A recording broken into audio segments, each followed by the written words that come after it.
Hello, I am now back in London after 3 weeks in sunny Spain and a bit of time spent reflecting on my previous training blog that was pretty successful and resulted in me running my first ever sub 90-minute half marathon in Valencia in a time of 1 hour 29 minutes 56 seconds, and then my second one week later in Malaga in a time of 1 hour 29 minutes and 42 seconds. At the end of each training block, I like to reflect on the whole thing, see what was different this time around, what worked and what can be improved.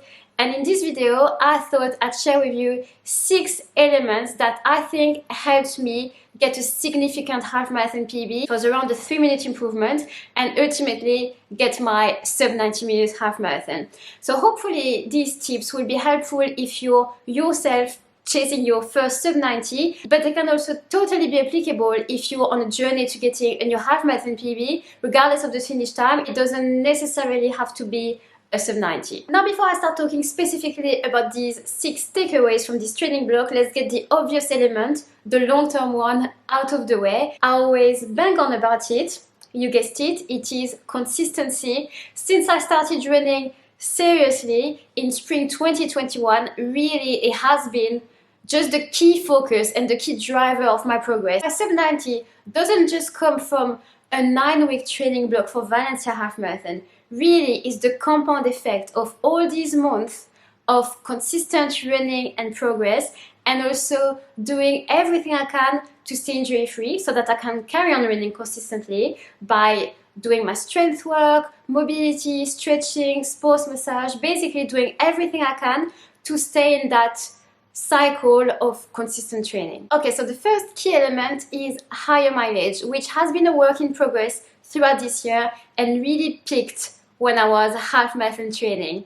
Before this training block, my highest week of running was 73 kilometers, and it wasn't that long ago. And in this training block, I hit 80 kilometers of running in 1 week for the first time, and I had several weeks where I was hitting over 70k, like several weeks in a row. A few months ago, I made a video on how I had been increasing my weekly mileage and the benefits of it.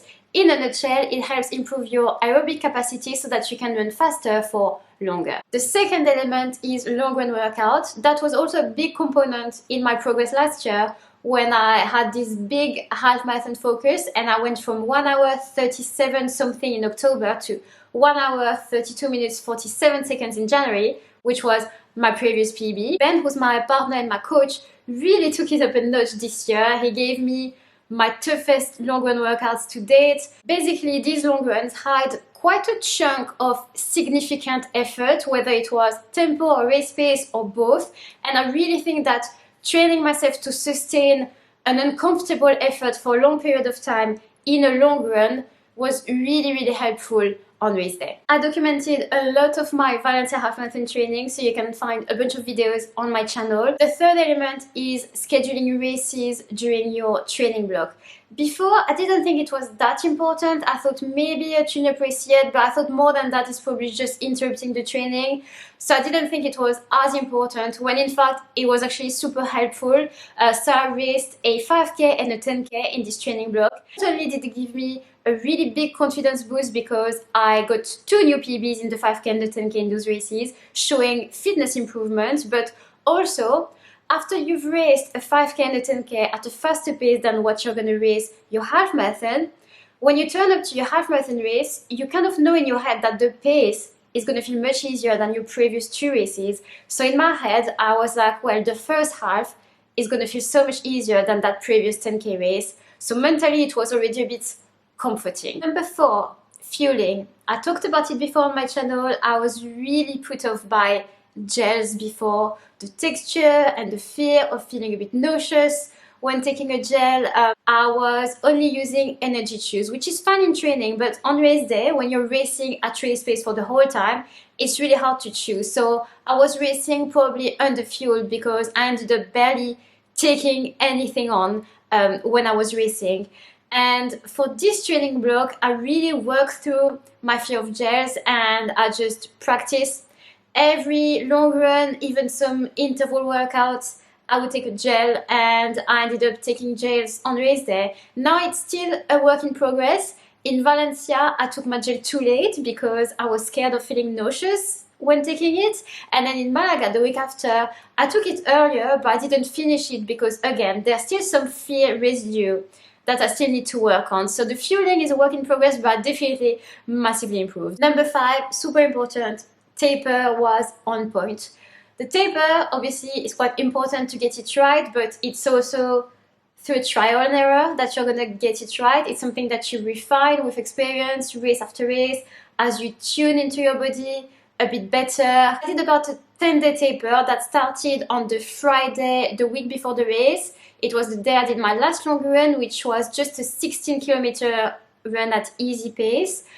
During the taper, I did 2 mini interval sessions, and on race week, the Monday to the Saturday, I didn't run much at all. I barely did 25 kilometers. So I think this year with Ben, we got it right because I turned up to the race with fresh legs and yeah, just ready to go. The 6th and final thing I think played a part, and it's a big one for me, is like on the mental side, kind of like the mental training. I had to learn to get out of my own way and almost shut my brain off on race day. You know, in those like fitness motivation videos, sometimes you hear things like, oh, your body will give up before your mind, it's all about mindset.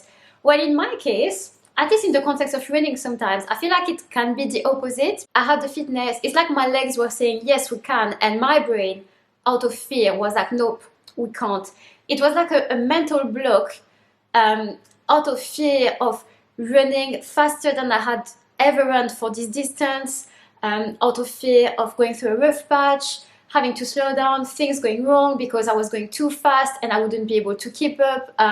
So I kind of had to just shut my brain off so my legs could just, you know, take over, do the talking and do what they had trained for. Again, this one, it's always going to be a work in progress because it's just the way my brain works. My stupid little brain just always says, oh no, we can't, like out of fear, even though the training might prove otherwise. So there you have it. That's my list of 6 takeaways from this training blog that helped me join the Sub 90 Club.